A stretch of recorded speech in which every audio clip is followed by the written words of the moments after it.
राधे राधे। आज मैं चौड़चन व्रत की कथा सुनाने जा रही हूँ। चौड़चन व्रत भाद्रपद मास की चतुर्थी तिथि को मनाया जाता है। यह व्रत मुख्यतः रूप से मिथिला, बिहार, पूर्वी उत्तर प्रदेश और नेपाल के कुछ हिस्सों में प्रचलित है। इसे चौठ चांद या चौथ चंदा भी कहा जाता है। इस दिन लोग चंद्रमा की पूजा करते हैं और घर परिवार की सुख समृद्धि की कामना करते हैं। व्रत की कथा। बहुत समय पहले एक गरीब ब्राह्मण अपनी पत्नी और बच्चों के साथ रहते थे। वह बहुत धार्मिक और ईश्वर भक्त थे, लेकिन अत्यंत गरीब होने के कारण परिवार का पालन पोषण कठिनाई से करते थे। एक बार भाद्रपद माह की चतुर्थी आई। गांव में सब लोग चौड़चन व्रत की तैयारी कर रहे थे। ब्राह्मण की पत्नी भी व्रत रखना चाहती थी, परंतु घर में खाने को अन्न भी नहीं था। वह दुखी होकर अपने पति से बोली, मैं भी आज चंद्रमा का व्रत करना चाहती हूँ, लेकिन घर में तो अन्न नहीं है, पूजा कैसे होगी।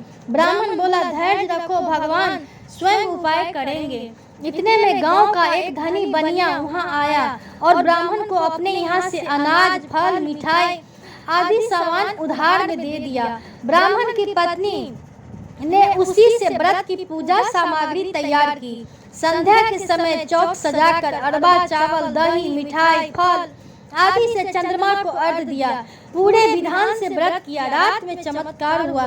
घर का भंडार अनाज, धन और वैभव से भर गया।